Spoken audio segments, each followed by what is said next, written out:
My mom texted me, "Don't come to the wedding. You and your kids just make things awkward." No warning, no phone call, just that sentence, cold and final, lighting up my screen while I stood in the pharmacy line with a $140 prescription in my hand. My sister reacted with a laughing emoji. I stared at it for a second, then typed back, "Then you won't need my card for the venue." They kept laughing in the group chat, completely unaware that I was already holding the one thing they couldn't afford to lose. And that's where everything began to unravel. Before I tell you how it all played out, hit like and tell me in the comments, have you ever had family turn cruel the moment you finally said enough? When people hear stories like mine, they always ask the same question: how could your own family treat you like that? The truth is, it didn't happen overnight. My mother Angela had a gift for turning guilt into currency, and I was her most reliable bank. Ever since I was 16, she'd call it helping out, but somehow that help always came with an invoice attached. When my sisters Jenna and Megan were in college, I co-signed their student loans because Mom said, "You've got the steady job." When our stepdad Rick lost work for a few months, I covered utilities, groceries, even Mom's hair appointments because she swore she'd pay me back when things got better. They never did. I guess I learned early that in our family, love was measured in payments. Still, I kept giving, because I thought that's what daughters do. I'm 35 now, a single mom of two, working as an accountant at a pharmaceutical company. My days blur between spreadsheets, school runs, and the quiet kind of exhaustion you only understand if you've ever had to hold everything together by yourself. And even then, I made time for them.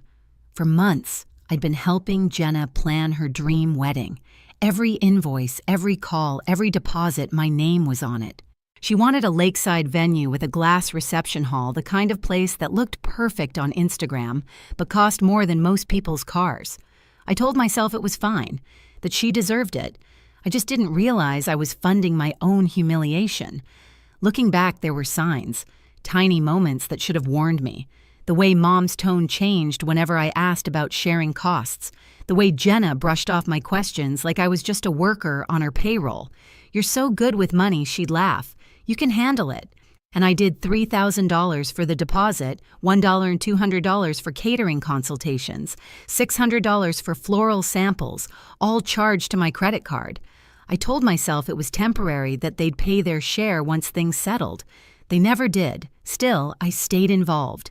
I showed up to fittings, scrolled through fabric swatches, even took the venue tour while Jenna said she was too stressed to go. Mom kept reminding me family sticks together, and I believed her right up until that text. Maybe that's why it cut so deep. It wasn't just about a wedding. It was about realizing I was only valuable as long as my card worked. Standing in that pharmacy line, I wasn't thinking about revenge or money. I was thinking about all the times I begged to be seen as a daughter, not a resource. And somehow, that text made everything perfectly clear. I wasn't part of their celebration. I was their safety net. And now I was done. The next morning, the group chat was still buzzing like a hive.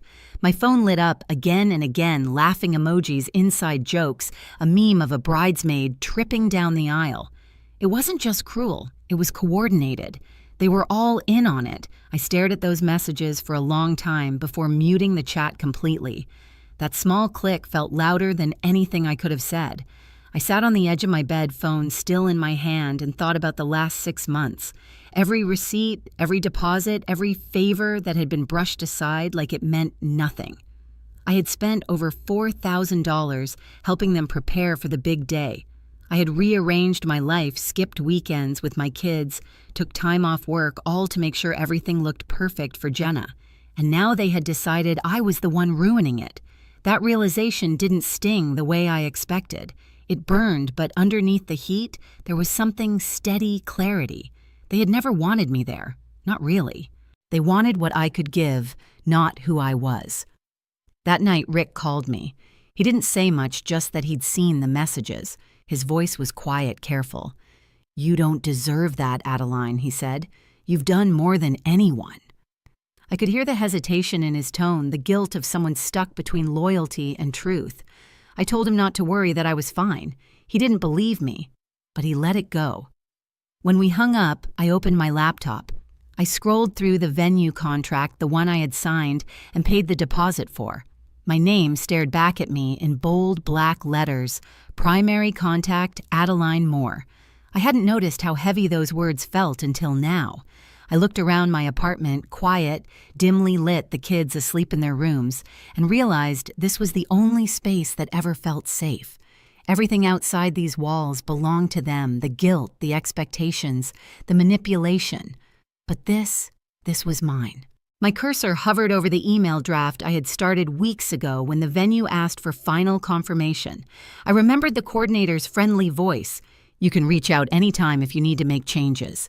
My fingers tapped the keys before I could second-guess myself. I typed, "Can I cancel the booking if needed?" and hit send. The next morning, the reply came, "Yes, since you're the primary on file." I sat back, reading it twice, my pulse steady for the first time in days. They thought I'd stay quiet, that I'd keep paying, keep apologizing, keep trying to earn a seat at a table that had already decided I didn't belong. But what they didn't know, what they never imagined, was that the table was about to disappear entirely. I didn't cancel the venue right away. I waited 2 days long enough for them to keep laughing, long enough for the silence to grow sharp. By Wednesday morning, Jenna posted a countdown on her Instagram story, 12 days until forever. I watched it for exactly 3 seconds before opening my laptop. The venue coordinator, Melissa, picked up on the second ring. She remembered me right away, probably because I was the only one who ever showed up for the planning meetings. "Hi, Adeline. Are we confirming the final payment today?" she asked, cheerful as ever. "Actually," I said, keeping my voice calm, "I need to cancel the event." There was a pause on the line. Then, in that quiet, I could almost hear her nod. "Understood. Since the contract's under your name, I'll process the cancellation right now." Just like that, months of planning vanished with a single click. But instead of guilt, I felt stillness. The kind that follows a storm when the air feels heavy but clean. After hanging up, I sat for a while staring at the muted group chat.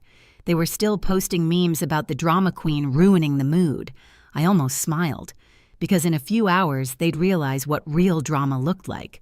That afternoon, I made a second call to Carla and Denise, my 2 oldest friends from college. They'd eloped during the pandemic and never got to celebrate properly. When I told them the date and the venue were suddenly free, they thought I was joking. "No joke," I said. "It's yours if you want it. My treat." There was silence, then soft crying through the line. They didn't know it, but they were saving me too. Giving that day a new purpose meant I didn't have to carry its ugliness anymore. By evening, the group chat had gone quiet. I knew why. The payment must have bounced, and the venue had probably sent the cancellation notice.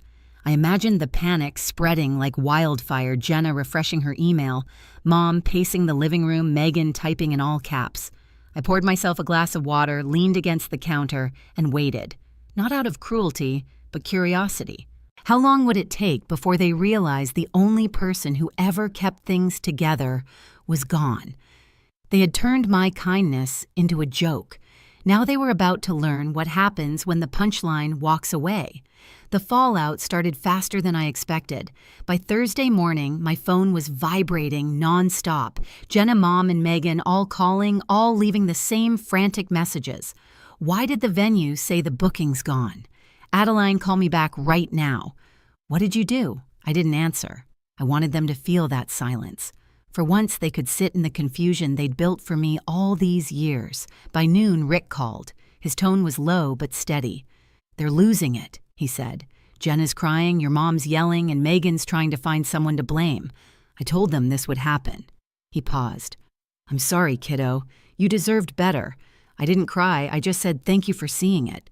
That night, my mother called my house phone, a number she hadn't dialed in years. The ring sounded foreign in my own home. When I answered, she didn't waste time with greetings. "How could you do this to your sister? You sabotaged her wedding." I let her rant, her voice sharp and trembling. When she finally stopped to breathe, I asked quietly, was I even invited anymore? There was silence. Then she tried to backtrack. "You took that message the wrong way. We were joking. You know Jenna gets stressed. She didn't mean it." I almost laughed. "You all thought it was funny enough to post memes, Adeline." She said, her voice trembling between anger and guilt. "Don't make this worse. Just fix it." I hung up. No yelling, no dramatic exit, just a clean disconnect. The next morning, I met Rick for coffee downtown. He looked tired, the kind of tired that lives in your eyes. "Your mom's been impossible," he said. "Jenna's calling every venue within 50 miles, but everything's booked." "What about the catering?" I asked. He shook his head. "Refunds are gone. Non-transferable." For the first time, I saw the corners of his mouth twitch into something close to a smile. "You know, I told her if she doesn't apologize to you, I'm not paying a dime." I sipped my coffee, letting the warmth fill the quiet between us. "And what did she say?" He looked down. She said, "I'm being manipulated by you." I smiled back. "Maybe you're just paying attention." By Sunday, the silence from their end turned eerie. No calls, no updates, not even a single post from Jenna. I thought that was the end of it until Rick texted, "They found a new venue. Wednesday evening. Cheap banquet hall outside town." He didn't need to say more. I could picture it already, the fluorescent lights, folding chairs, buffet trays, steaming under tinfoil. On the day of the wedding, it rained. Not a soft drizzle, but a cold, relentless downpour that turned the parking lot into a puddle. I wasn't there, but I didn't have to be. People sent me photos. A cousin texted, "What happened? It looks sad." Jenna didn't tag me in anything, of course, but Megan slipped up, posted a blurry shot of the hall beige walls, plastic flowers, cheap sound system. The caption read, "Round 2, no drama." The irony almost made me laugh. Later that night, Rick called. "You won't believe this," he said. During the bouquet toss, one of Jenna's old friends caught it and shouted that the groom's still been texting her. Whole place went silent. I covered my mouth, not out of shock, but to hide the smile I didn't want him to hear. "Your mom blamed me," Rick continued. "Said I invited the wrong people, said this is all my fault. I told her she pushed away the only person who ever kept this family together." He exhaled long and heavy. I think she finally understood it. Maybe not the words, but the silence after. When the call ended, I sat on my couch for a long time, listening to the quiet hum of the refrigerator, the faint breathing of my kids asleep down the hall. I expected to feel vindicated, maybe triumphant, but instead, I felt calm, like something heavy had finally slid off my chest. The next morning, Jenna texted me for the first time since the chaos began, "You must feel proud of yourself." "Everyone's talking about how cold you are." I stared at the message thumb hovering over the screen. For a moment, I considered replying, explaining, defending myself. But what would be the point? She didn't want the truth. She wanted a reaction. So I put the phone face down and let it buzz against the table until it stopped. A few days later, Rick texted again, 2 words, "I'm leaving." I called him immediately. "You mean?" "Yeah," he said. "I told your mom I'm done. I can't live in a house where decency is treated like betrayal." His voice softened. "I added your name to my insurance, by the way. You're the only one who ever treated me like family." My throat tightened, but no tears came. I just whispered, "Thank you." That night I walked out to the balcony. The rain had stopped. The air smelled clean, like everything had been washed new. I thought about the text that started it all, my mom's cold words, the emojis, the laughter. They thought I was being petty when I pulled away. But they never understood it wasn't revenge. It was release. For years I'd been paying for their peace. Now for the first time, it was mine. Rick moved out a week later. No fight, no shouting, just a quiet departure that said everything words couldn't. He left a note on my doorstep written in his small, careful handwriting, "You were right to walk away first." When we met for coffee a few days later, he looked lighter, younger somehow. "The house is unbearable," he said. "Your mom's pretending everything's fine, but Megan's unemployed, and Jenna's drowning in debt from that wedding." He stirred his cup slowly. "You know what's funny? They still haven't apologized. Not once." I smiled, but there was no satisfaction in it, just understanding. They can't. Apologies mean admitting the well is dry. He laughed softly, then handed me a small envelope. Inside was a check. "Part of that loan I took for them," he said. "They'll never see a dime of it again, but you deserve this back." I shook my head and slid it back toward him. "Keep it, Rick. You paid enough already." Later that night, I sat on my balcony watching the city lights blink below. My phone buzzed a text from Mom. "You've made your point, but this is still your family." I read it once, then typed back, "I didn't cut anyone off. I just stopped funding my own mistreatment." She never replied. Inside, my kids were laughing, building a pillow fort in the living room. I looked at them and realized that peace wasn't loud or flashy. It was quiet, steady, and finally, mine. For the first time in years, I didn't feel responsible for everyone else's happiness, just my own. I used to think love meant staying, no matter how much it hurt, that loyalty was about carrying the weight even when it wasn't mine. But now I know love without respect is just control dressed as care. Walking away wasn't revenge, it was survival. If there's one thing this whole mess taught me, it's that peace doesn't always come from fixing what's broken. It comes from finally letting it fall. So if you've ever had to choose between your peace and your family's approval, take it from me. Choose peace. You'll sleep better. You'll breathe again. And if this story hit a little too close to home, tell me where you're watching from, and don't forget to subscribe for more stories like this.